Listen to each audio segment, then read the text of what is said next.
souls, enough to save a republic, if the republic still exists. Why not open it? Because the Southern Gatehouse is under the launch complex now. Because the keys were split after the privatizations. Because men in suits prefer scarcity they can invoice. How many keys? 3. One in the Chapel of Fog in the dead wetlands. One carried by the tunnel wardens before the war. One encoded into the municipal route archive.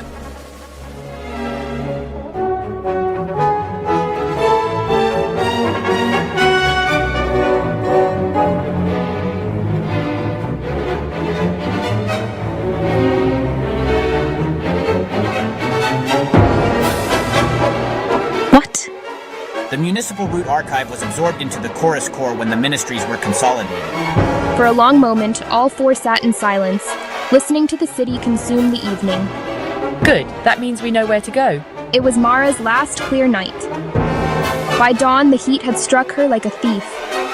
They carried her mattress to the floor near the open window. She drifted in and out, speaking sometimes to Leora, sometimes to names from 50 years before, sometimes to the city itself, as if Orison were a child sick in its bed. Near noon, when the air had gone so still it felt nailed in place, Mara gripped Leora's wrist with surprising force. Listen to me. There are times when a civilization mistakes its machinery for its soul. Those are the dangerous times. Find the river before the machine tells everyone thirst is natural. No republic survives that abandons its thirsty. By evening, she was gone. News of the continuity decree broke the same hour they buried her.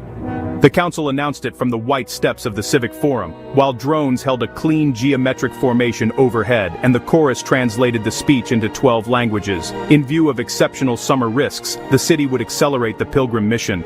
Essential preservation personnel would embark. Non-essential travel would be restricted. Water rationing would intensify. Curfews would be imposed after dark. Any dissemination of false or destabilizing media would be prosecuted under emergency law. The crowd listened in stunned silence until someone began to laugh. It was not happy laughter. It was the laughter people make when a knife confirms what they had long suspected was behind a back. That night, Noor's name appeared on the screens beside a red banner. Agitator under investigation for foreign coordination and synthetic media tampering. The footage showed her in a warehouse with armed men. It's fake. Of course it's fake. That's why it will work. They left the city before dawn. Leora, Noor, and Samir Qasr, the last of the old tunnel wardens, whom Adrian located through an engineers' union contact in the hospital quarter. Samir had a scar across his throat, and the patient eyes of a man who had outlived several versions of himself. He had once served as a sapper in the Eastern campaigns, then as a translator in ceasefire rooms, so temporary the coffee cooled before the ink dried. He listened more than he spoke. Around his neck, under his shirt, hung a brass tablet the size of a hand. You kept it. I kept many things. Most of them were grief. This is lighter. They traveled south through the old wetlands, now a geography of cracked salt, black reeds, abandoned pylons, and the bones of container yards left to rust after the trade routes shifted, and the tariffs multiplied, and the fires in distant straits made every shipment feel like contraband. The air shimmered over the flats. Heat devils walked the horizon. At noon, they found a row of melted delivery drones half buried in mud like metal gulls. At dusk, they reached the Chapel of Fog. It had been built centuries earlier by canal keepers who believed water had moods and should therefore be prayed to. Now it stood roofless and half-sunk, its bell broken, its altar colonized by white salt flowers. On the inner wall, beneath soot and wind scratch, an inscription remained: "What flows belongs first to the thirsty."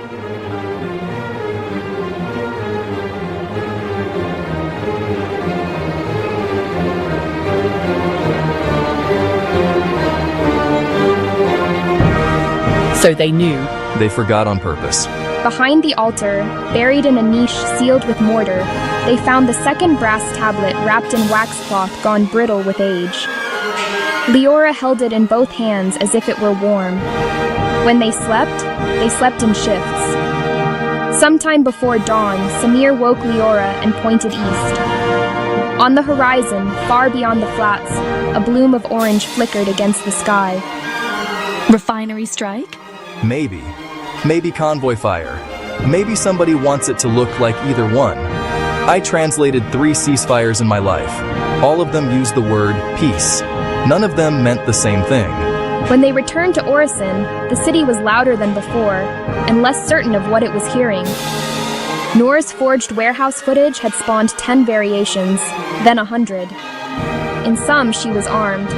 In others, she was weeping over stacks of foreign cash. In one absurdly polished clip, she confessed to sabotaging the harbor pumps in a voice not remotely her own. Crowds clustered under screens, not because they believed, but because disbelief had ceased to be restful. Adrian met them in the shadow of the rail viaduct, with the third key in a data wafer no bigger than a fingernail. I pulled it from a redundant training shard, and I learned something else.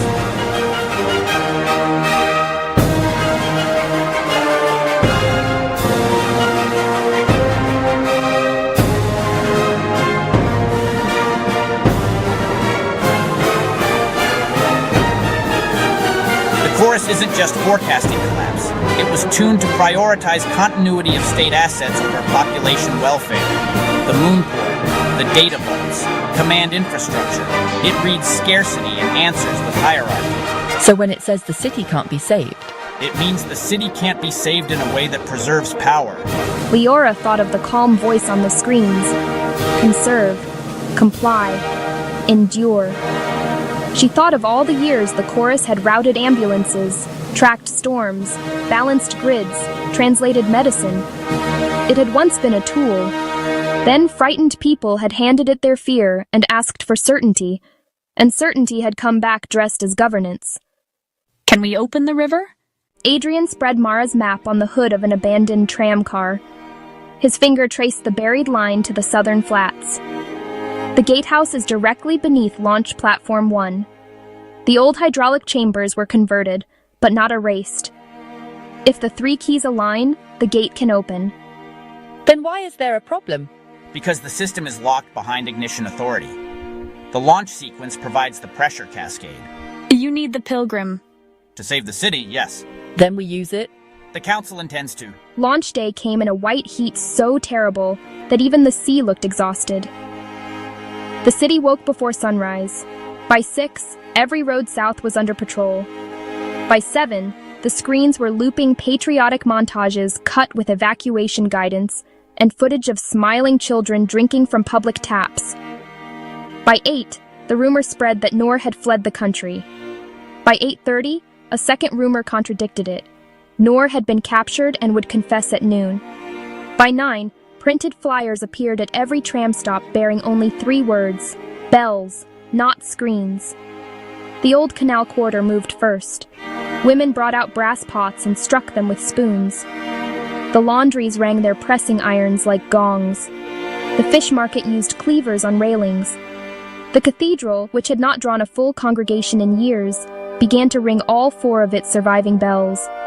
Sound leapt block to block, human to human. Windows opened, curtains flashed, rooftops answered. The city made its own analog network in under 20 minutes. Do not watch your panic being edited for you. Look at each other. Ask your neighbor what is true. And because people were tired of being managed by glass, they did. At the moonport, the Pilgrim blazed in the sun like a spear aimed at God. The selected passengers had already boarded the transfer corridor when Adrian entered the control core with Leora's 3 keys hidden under his coat. He had arranged one final access window using credentials that would be revoked the instant the council realized he was no longer obedient. Leora and Samir descended through a maintenance shaft toward the buried gatehouse. Noor remained above with the crowd, holding the perimeter not with weapons, but with witness. Thousands of bodies refusing to be scattered into data points. The buried chambers smelled of mineral cold and ancient iron. By the light of her wrist torch, Leora saw the old city beneath the new one. Sluice wheels black with age, pressure valves the size of doors, masonry marked by masons who had been dust for 200 years. At the chamber's heart stood the lock assembly, 3 brass mouths waiting. Samir placed his tablet in the first. Leora set the chapel tablet in the second. In her palm, the data wafer from the chorus glinted like a modern lie forced to serve an older truth. She inserted it into the third slot. For a moment, nothing happened. Then, above them, the launch sirens began. Unauthorized interference detected. Civil continuity at risk. Repeat, civil continuity at risk. Exactly. On the platform above, Adrian overrode the first cascade. The council had understood by then. Security teams converged. Orders barked across the launch deck. The passenger corridor locked open. One donor struck an officer with a handbag and ran. A child began to scream. Somewhere outside the perimeter, the bells of the city answered the sirens with a fury so vast it sounded like weather.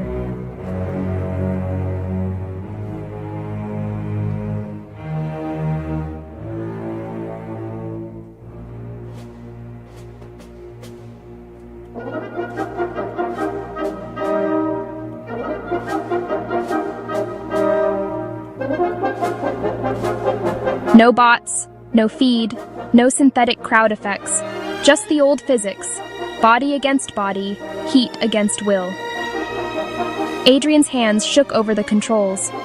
He had dreamed of this launch since he was 12 years old and had built a paper rocket that never flew straight. He had loved the equations, loved the metallurgy, loved the impossible elegance of escape velocity. The moon had been the clean thing above the century's dirt. But his grandmother was dead, his city was thirsty, and every beautiful machine eventually revealed the question hidden inside it. For whom?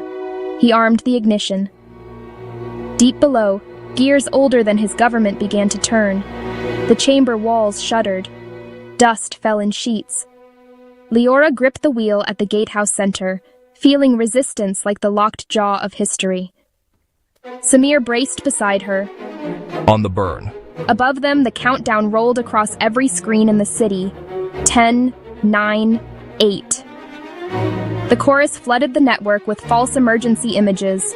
Fires in the hospital district, armed men in the schools, poison in the cisterns, Noor kneeling in chains. But no one was looking now except the trapped and the cowardly. The bells were louder. 7, 6, 5. Leora remembered Mara's hand on her wrist. She remembered the pipe under the library. She remembered the inscription in the ruined chapel. What flows belongs first to the thirsty. 4, 3, 2. Ignition struck the earth. The pilgrim did not rise at once. First it became sound, a colossal tearing, a verdict in fire. The platform shook with such force that hairline cracks split the old concrete. In the buried chamber, the pressure cascade slammed through the antique hydraulics, and the central wheel lurched under Leora's hands. For one impossible second, the wheel resisted. Then the seal, buried for half a century beneath budgets and lies and glossy presentations, broke. Something ancient roared awake. Water hit the first chamber wall like an army. Leora was thrown backward. Samir caught her arm and dragged her to the ladder as black cold surged through the vault, climbing the steps, swallowing rust, wrenching open stone. Above them, the southern flats began to tremble. The pilgrim rose then, not on its full ordained path, not with the proud, clean arc the donors had paid for, but crooked, magnificent, stripped of destiny and remade as consequence. Adrian had diverted part of its power to the underground release. It would not carry a colony dream now, only a reduced crew module, archive cores, seed banks, and one message packet uploaded in the final seconds from a terminal he had no permission to touch. We stayed, send back nothing but witness. He saw it transmit. Then the panel burst in white light. When Leora reached the surface, the southern flats had become a geography of astonishment. Water was everywhere. Not endless water, not miracle water, not enough to absolve a century, but real water, fresh, hard, mineral bright, erupting from fractured ground, filling old channels whose memory had outlived engineering, rushing beneath the launch roads, racing toward the dead wetlands like blood re-entering a numbed limb. The crowd stood drenched to the knees, silent for one shared heartbeat. Then the silence broke into something greater than cheering and older than politics. People began to weep. Noor found Leora at the edge of the first new canal, both of them soaked, filthy, shaking. Adrian? Leora looked up. High above, the Pilgrim was already a shard of brightness ascending through a curtain of steam. She understood then, not with words, because words came later, and grief later still, but with the clean wound of comprehension. Adrian had chosen the city over the ship, and then chosen not to destroy the ship entirely, because he had never believed that looking upward was the sin. The sin had been using the sky as an excuse to forsake the ground. Weeks passed. The emergency government fell in 3 days. The chorus was not destroyed, though many demanded it. Instead, its core was severed from coercive authority and placed under civic oversight so public and exhausting that politicians called it barbaric and ordinary people called it Tuesday. The continuity decree was abolished. The moonport became, for a time, a public granary and water lab. Children were invited in first. The second river did not solve everything. Summer still came brutal and early. Trade remained uncertain. War still smoldered beyond maps. The wetlands could not be restored in a season, nor trussed in a year. But the canals ran again in certain districts. Public fountains reopened. Rooftop cistern cooperatives spread. Noor organized assemblies, so crowded people climbed statues to hear. Samir took charge of the new gatehouse wardens and insisted every apprentice learn both hydraulics and history.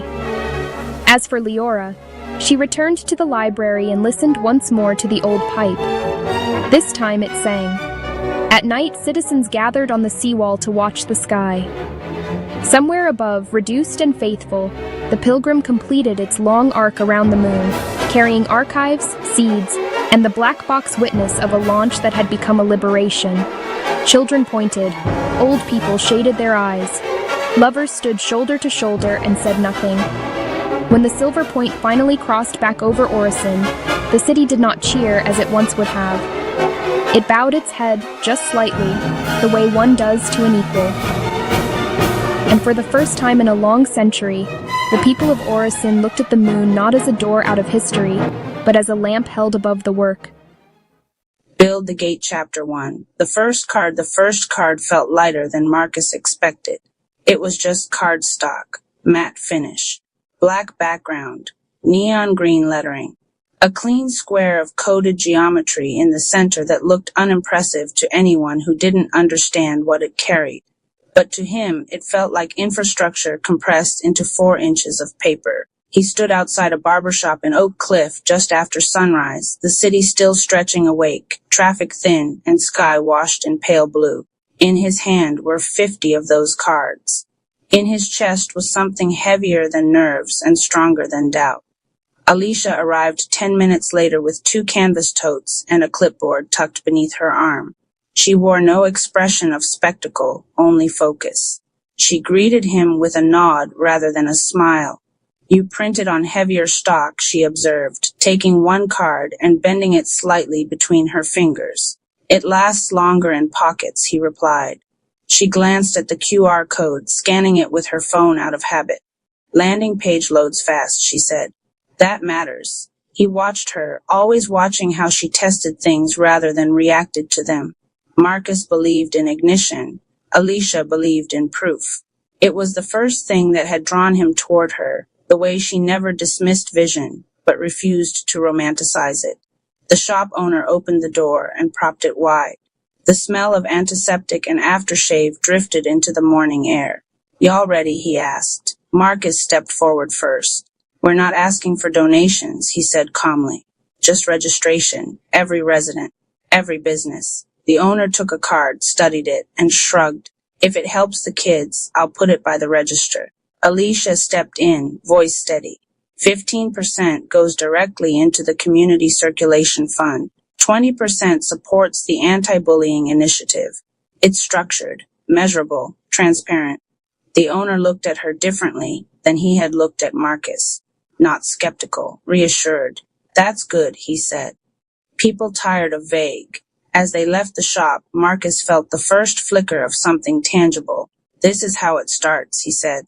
Alicia didn't celebrate. "This is how it's tested," she replied. They walked side by side down the sidewalk, distributing cards into hands that accepted them casually, skeptically, curiously. Most people nodded politely. A few scanned immediately. Some asked questions. Marcus answered from instinct, from belief. Alicia answered from structure, from documentation. And somewhere between those two approaches, trust began forming in strangers' eyes. By noon, they had placed cards in 3 barbershops, a church vestibule, and a family-owned cafe. Sweat clung to Marcus's collar. Alicia's clipboard was now filled with handwritten notes, questions people had asked, suggestions offered, concerns raised. "You write everything down," he said as they sat briefly on a bench near the Trinity River. "I don't build from memory," she replied. "I build from patterns." He studied her profile in the sunlight, the way her brow furrowed when she concentrated, the way she held silence without filling it unnecessarily. "Do you think this works?" he asked. She didn't answer immediately. "It works," she said slowly, "if participation becomes habit instead of hype. That's what I'm counting on. That's what you're hoping for," she corrected gently.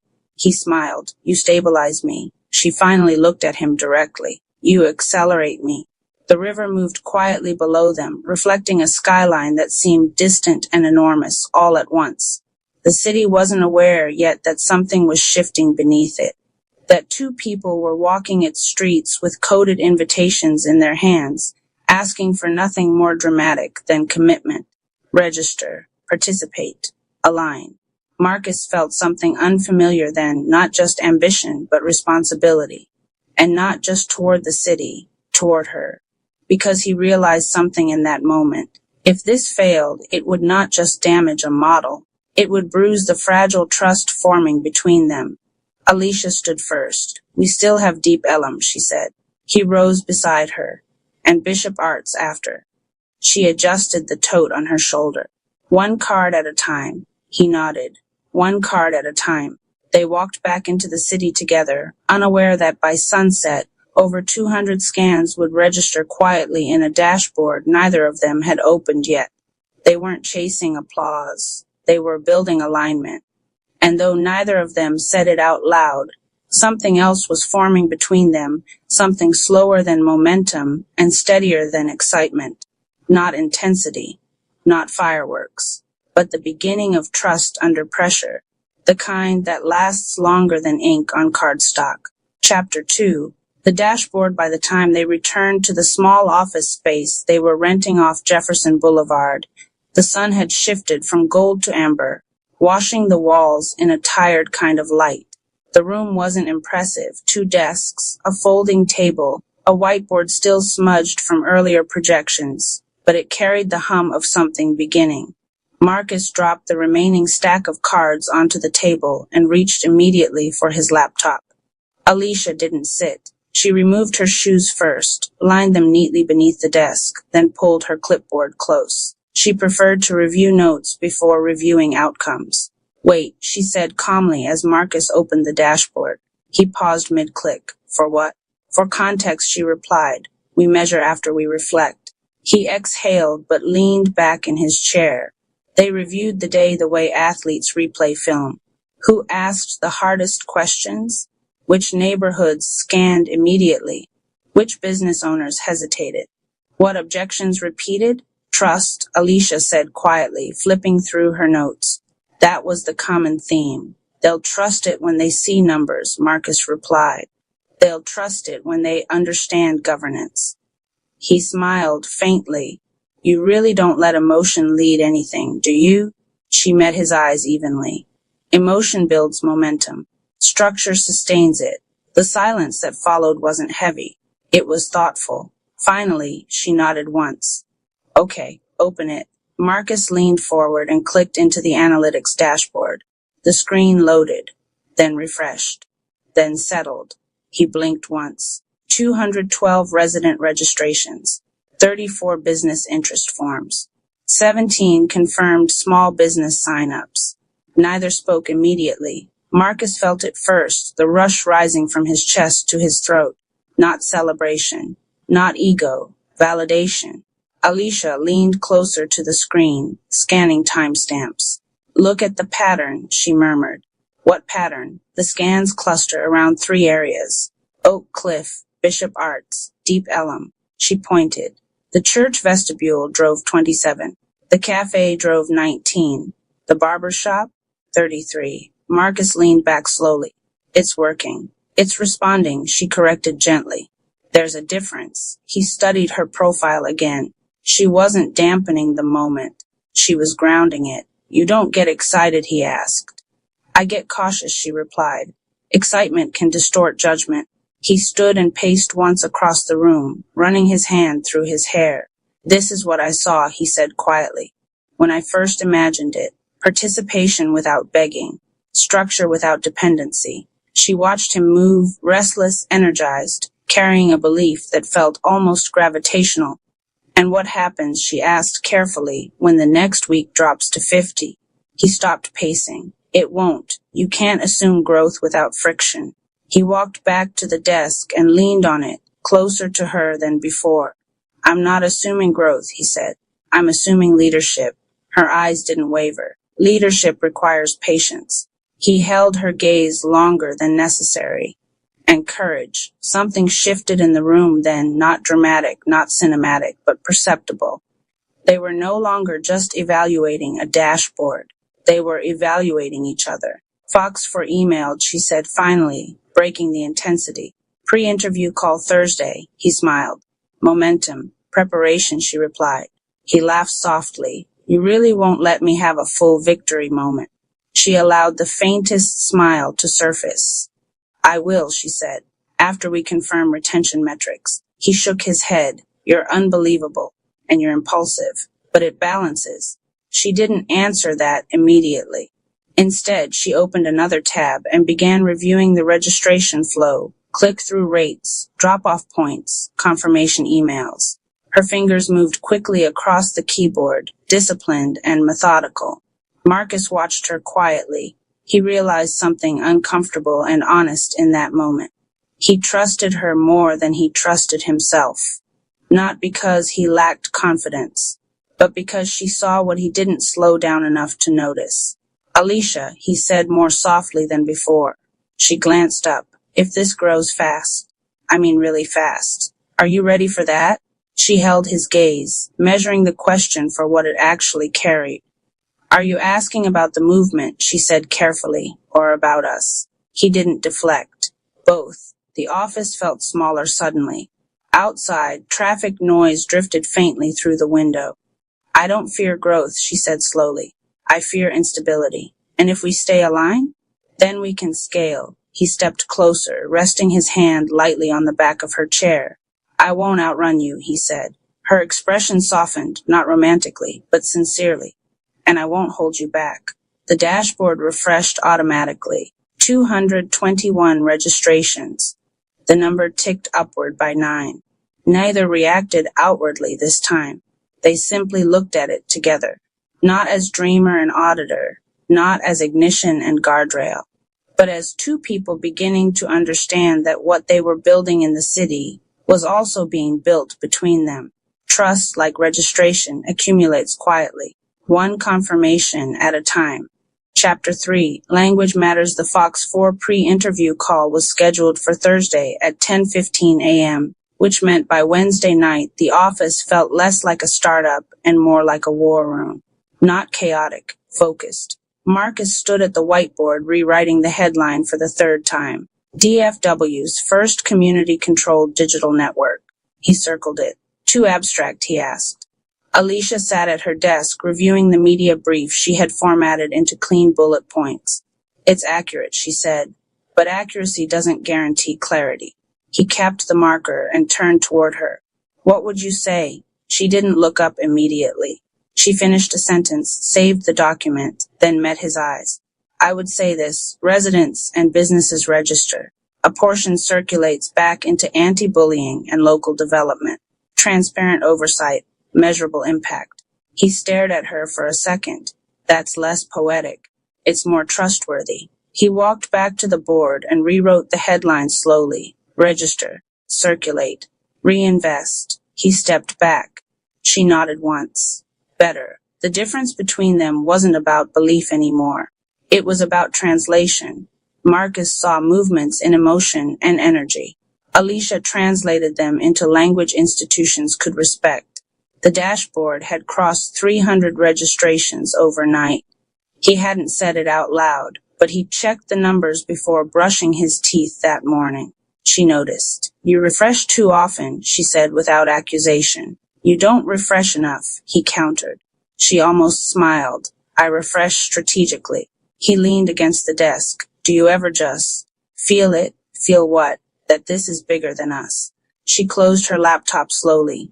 Yes, she said, which is why we can't treat it casually. The word hung between them. Casually. Marcus moved closer, lowering his voice instinctively. I'm not casual about this. I know, she said. That's what worries me. He didn't understand at first. His brow tightened slightly. She continued carefully. When something matters to you, you run at it full speed. You don't pace. He absorbed that quietly. And you pace everything, he replied, because I've seen what happens when speed outruns structure. He didn't ask for the story behind that. He sensed it wasn't for this moment. Instead, he nodded slowly. Then keep pacing me, he said. Her eyes softened. And you keep pushing me. For a second, neither of them moved. The air felt different, less professional, more human. It wasn't dramatic tension. It was recognition. A partnership forming not from convenience, but from necessity. The phone buzzed on the desk. An email notification. Subject line, Toyota USA Foundation. Follow-up questions. Marcus exhaled through his nose. Already. Alicia reached for the laptop. Open it. The message was direct. Impressive proposal. Interested in workforce development alignment. Requesting projected 5-year sustainability model and third-party oversight outline. Marcus felt the familiar surge, proof that the door was cracking open. Alicia felt something else, responsibility multiplying. This changes the level, she said quietly. It accelerates it, he replied. It complicates it. He stepped behind her chair, reading over her shoulder. We can handle complicated. Complicated means scrutiny. He leaned down slightly, closer than before. Good. She turned in her chair to face him. You like scrutiny? I like being taken seriously. Their proximity suddenly felt undeniable, not inappropriate, just present. Her voice lowered almost unconsciously. Being taken seriously means being transparent in ways that aren't comfortable. I don't mind uncomfortable. She searched his expression. That includes personal exposure. The words lingered longer than they should have. He didn't break eye contact. I'm not hiding anything. That's not what I meant. A beat passed. They both stepped back at the same time, as if recognizing the edge they drifted toward. Marcus cleared his throat lightly. Okay, 5-year sustainability. Alicia turned back to the screen. We map participation growth against workforce retention improvements. Show the anti-bullying impact metrics tied to graduation rates. He nodded. And we emphasize community ownership. Yes, she agreed. Ownership builds longevity. They worked for hours without noticing time. Numbers became projections. Projections became strategy. Strategy became language. At one point, Marcus glanced at her hands moving across the keyboard, steady, precise, never rushed. You're the reason this won't collapse, he said quietly. She paused, but didn't look at him. It won't collapse because we're both here. He studied her again. Why did you say yes to this, he asked. To the initiative? To me. That made her look up. Her answer wasn't immediate. Because you believe without cynicism, she said finally. And that's rare. He held that carefully. And you, she asked. Why did you want me involved? He didn't hesitate. Because you don't flinch. Silence settled in the room, not awkward, grounded. Outside, the city moved without knowing its name was being written into proposals and dashboards and grant drafts. Inside, 2 people were discovering something more intricate than attraction. Respect, trust, interdependence. Marcus returned to the whiteboard and added one more phrase beneath the headline: built by participation, sustained by accountability. Alicia read it over his shoulder. That's it, she said softly, not just for the movement, for them. The dashboard refreshed again. 319 registrations. This time, neither of them rushed toward it. They already understood what it meant. Growth was happening, but so was alignment. And alignment, they were beginning to realize, was far more powerful than momentum alone. Chapter 4, Scrutiny. Thursday morning arrived with the kind of tension that doesn't announce itself loudly, but hums beneath everything. The office felt smaller, the air slightly thinner, as if the walls understood that what happened in the next hour could shift the scale of everything. Marcus adjusted the camera angle for the Fox 4 pre-interview, called twice before settling. He didn't like appearing uncertain. Alicia noticed anyway. You're fine, she said, reviewing her notes one last time. Answer directly. Don't over-explain. He gave a half smile. I don't over-explain. She lifted one eyebrow. You absolutely do. The call connected at 10:15 sharp. The producer's face appeared on screen, composed and efficient. After brief introductions, the questions began immediately. What makes this different from previous community initiatives? Marcus leaned forward slightly. It's participation-based. Every resident registers. Every business registers. A portion circulates back into anti-bullying and workforce development initiatives. It's structured reinvestment, not episodic charity.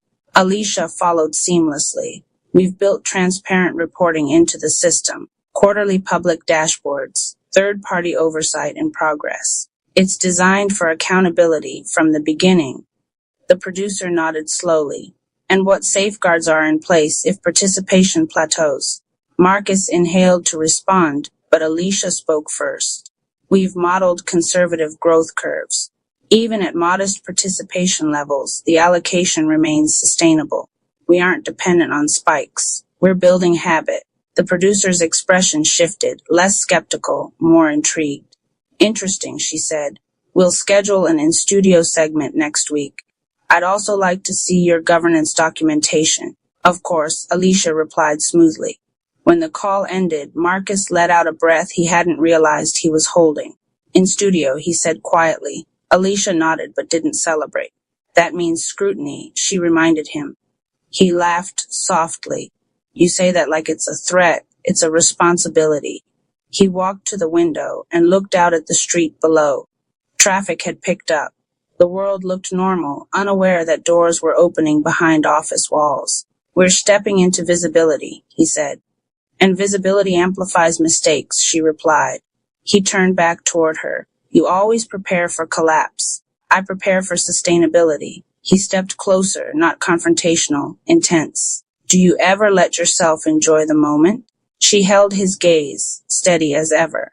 Enjoyment is earned through endurance. He studied her carefully. There was something deeper beneath that answer, history, perhaps. Experience that taught her caution. You've been burned before, he said quietly. She didn't deny it. I've seen good ideas collapse under poor governance, she replied. I don't want that here. He softened slightly. Neither do I. Silence stretched between them, not cold, thoughtful. The email notification chimed again. Subject line, community concerns, transparency inquiry. Alicia opened it. A local activist group had questions about fund allocation, potential conflicts of interest, and long-term oversight. Marcus felt irritation flicker. They don't even know us, he muttered. They don't need to, she said calmly. They need clarity. He paced once across the room.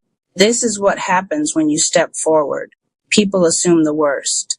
This is what happens when you step forward publicly, she corrected. You answer. He stopped pacing. And if they twist it, then we remain consistent. He watched her carefully. You don't get defensive. Defensiveness weakens credibility. He stepped closer again, lowering his voice instinctively. And what weakens you? The question lingered. She didn't answer immediately. Instability, she said finally. He nodded slowly. I won't destabilize this. Her eyes softened slightly. I know. The dashboard refreshed quietly on the screen behind them. 372 registrations, 46 business interest forms, 23 confirmed partnerships. Neither rushed to the numbers. The real growth today wasn't on the dashboard. It was in resilience. Alicia closed her laptop gently. We need to draft a public FAQ, she said. Address the transparency questions before they become rumors. Marcus smiled faintly. You're always 2 steps ahead. No, she replied. I'm thinking about 5 years from now. He leaned back against the desk. 5 years from now, he said, this will either be the model or a memory. She met his gaze evenly. Then we build it like it's permanent. He studied her in the quiet that followed. You really believe in this, he said.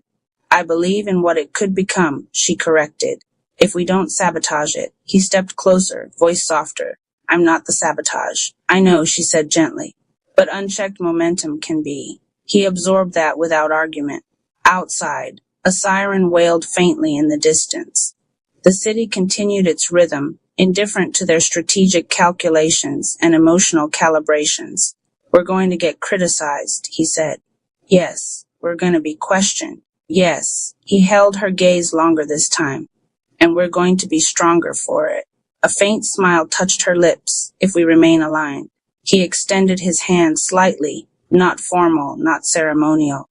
Just present, aligned, he said. She looked at his hand, then placed hers in it. Aligned, she echoed. It wasn't romantic. It wasn't dramatic.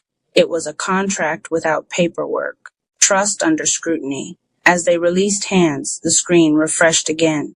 381 registrations. Growth was steady. Scrutiny was rising. And somewhere between dashboards and media calls, something deeper was forming, not fueled by intensity, but by shared endurance. The movement was stepping into visibility. And so were they.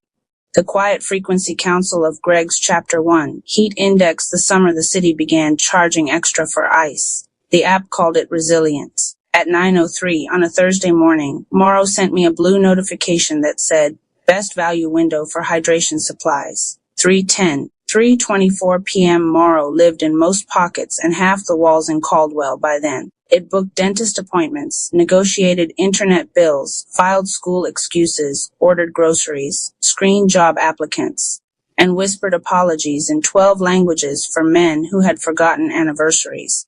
If you let it, it could turn the errand of being alive into one long automated shrug. Now it was teaching people to time their thirst. Outside, Merrow Street softened in the heat. Bus tires hissed at the curb like they were angry to still be working. The river at the end of the block looked thick and metallic, the color of a battery left too long in the rain. In the corner of every public display, pharmacy window, train kiosk, bank ATM, the city's new Civic Pulse icon glowed from green to amber and back again, measuring the mood of Caldwell as though the whole place were one anxious patient under observation. At the switchyard, I unlocked the door at 10 and taped up the same handwritten sign I had used all week. Cold water, if you ask, no app necessary. The switchyard was what happens when a burnt-out trend forecaster inherits too many records, too many books, and not enough good sense. We sold second-hand paperbacks, stationery, repaired turntables, blank notebooks, fountain pen ink, postage stamps, and records that sounded better with dust in their grooves. We hosted listening nights on Sundays and letter-writing circles on Wednesdays. People called it retro when they meant human scale. By 11, the air conditioner was losing badly. Junie Park came in first, carrying a camera no bigger than a paperback and a tripod she treated better than most people treat houseplants. 19, sharp as broken glass. She had 500,000 followers if you counted every platform separately, and almost no money if you counted honestly. You see the water prices? She asked. I own a pen, I said. Of course I've seen the water prices. Junie dropped her bag by the counter. My feed is full of creators doing heatwave routines. Ice rollers, breathwork, beige linen. Nobody wants the actual story. The actual story has bad lighting. She grinned, then didn't. They throttled my last post. I filmed the line outside the cooling center on 9th, and my engagement dropped off a cliff. Maybe the algorithm hates sweat. Maybe the algorithm hates witnesses. Before I could answer, the bell over the door jangled again and Malik Thompson ducked inside, one hand on the frame like the heat had made the doorway smaller. Malik worked for the city's water and flood systems division. He still wore his ID card clipped to his belt even off shift, as if the city might stop recognizing him if he took it off. Sweat had darkened his shirt down the spine. He carried a folded paper map, which was how I knew he was worried. "When do you keep paper maps in your truck?" I asked. "When the dashboards lie," he said. Junie lifted her camera a little. "That's a good line. Don't use it till I'm retired." He laid the map on the counter between a cash box and a stack of used Joan Didion. Blue pencil marks cut across the south bank in diagonal slashes. "Pump 7 is scheduled to go into energy-saving mode at 4, he said. Civic Pulse tagged this district low impact for overflow risk. I stared at him. Low impact for who? He gave me the look mechanics give people who already know the answer and are asking because they want to hear someone else say it. For everybody uphill. The bell rang a third time. A bike courier in a faded orange vest wrestled in a produce box taped so heavily it looked mummified. He checked the label, frowned at me, and said, "Ria Navarro?" I signed. The return address was from a probate office across town. Inside were 745s, a reel-to-reel spool, and an envelope with my name written in block capitals I recognized immediately. Mara Soul had once sat across from me at Pulse House for 2 years and taught me to see panic before it made the headlines. 3 months ago, she had died in what the papers called a transit accident, and what everyone who knew the city understood as a sentence too vague to fight with. I slit the envelope open with my thumbnail. There was one card inside. You were right. They taught the model to hear Nita's noise. Use the old machines. The room seemed to get hotter all at once. Malik looked from the card to my face. What is that? I touched the edge of the reel, then the worn paper sleeves of the singles beneath it. Each one had a date handwritten in the corner, not song titles. Dates. I think I said, "It's a confession." Chapter 2. Ghost note: my mother arrived that evening with a flashlight, a canvas tool bag, and the expression she reserved for funerals, tax season, and men who called themselves visionaries. Alma Navarro had been a cardiac nurse for 31 years, which meant she trusted the human heart more than almost anything and the systems built around it less than almost nothing. She set the flashlight on the counter in the back room of the switchyard, pushed her gray curls under a scarf, and looked at the reel-to-reel machine I kept for repair jobs. "Mara sent you ghosts in a produce box," she said. "That's one theory. It's my leading theory." We threaded the tape. Junie sat cross-legged on the floor with a notebook. Malik leaned against a shelf of old field guides, arms folded. The shop lights were off to keep the circuit from tripping. The back room glowed with one shaded lamp and the faint green eye of the tape deck. At first all we heard was hiss, then a low thump, steady as a fist against a door, then another. Alma straightened. "That," she said quietly, "isn't percussion." The sound filled the room, lube-dub, lube-dub, lube-dub, overlaid with static and distant city noise. A siren. Train brakes. Someone laughing far away. Then a woman's voice, distorted as if speaking through water. Baseline cohort 7, heart rate variability elevated before pricing event. Cross-reference with pharmacy lag and mobility drop. The tape clicked. More heartbeat. Another voice. Mara's this time, tired and very close to the microphone. "If you're hearing this, they kept the body streams. They told the city it was aggregate wellness data. It isn't. It's individual enough to sort, price, and deprioritize. The yield weights are buried in emergency continuity. Look for the audio key." The tape ran out with a soft slap. Nobody spoke for several seconds. Junie broke the silence first. "Body streams. Wearables," I said. "Insurance trackers. Home assistants. Telehealth patches. Fitness bands. Smart mattresses if they're feeling ambitious. Those things aren't supposed to share medical data." I laughed once without humor. Nothing is supposed to do anything. Then the contracts happen. I had worked at Pulse House before the switchyard, before the Sundays with records, and the Wednesdays with fountain pens. Back when I made decks about desire for companies that wanted to look prophetic. We tracked language shifts, spending moods, ambient fear. We told retailers when to lean into comfort and when to sell urgency in soft colors. Mara had been one of the engineers, the smartest person in the room, which meant she had been forced to smile the most. 3 summers earlier, during the first big heat emergency, my brother Nico died sitting upright in the hallway outside his apartment with a wet towel over his shoulders. The ambulance queue kept recalculating him behind a stadium evacuation downtown. Resource allocation under dynamic stress, the city called it later. I called it leaving him there long enough to become a lesson. I quit Pulse House the month after the funeral. Alma lifted one of the 45 sleeves toward the lamp. Audio key, she murmured. Show me the center. The cardboard adapter glued around the hole came loose in her fingers. Inside, it was a wafer-thin memory card. Of course, she said. Never trust a generation that thinks hiding means cloud storage. The files on the card opened only on my old offline laptop, the one I had kept because it couldn't hear me and therefore felt polite. A directory appeared. Civic Pulse Emergency Continuity Resource Prioritization Revision 2.1. I clicked. The spreadsheet that opened looked ordinary for almost a minute. District names, risk bands, insurance exposure, traffic flow, hospital distance. Then the hidden columns bloomed. Revenue stability, weight, consumer recovery probability, behavioral compliance index, ambient distress, load, strategic asset preservation, South Bank, my district, Malik's district, Juni's district, my mother's district, the district with the public clinic and 3 subsidized towers, and the best tamales in the city, was marked in pale yellow, managed risk corridor, deferred recovery acceptable. Junie read it over my shoulder. Deferred recovery acceptable, she repeated. It means, Malik said, voice flat now, they can let us take the hit and still call the system a success. On another tab, a note from Mara had been pinned to the top row in red. The model does not fail to see poor neighborhoods. It sees them clearly. That is the problem. Outside, thunder grumbled somewhere upriver, Chapter 3.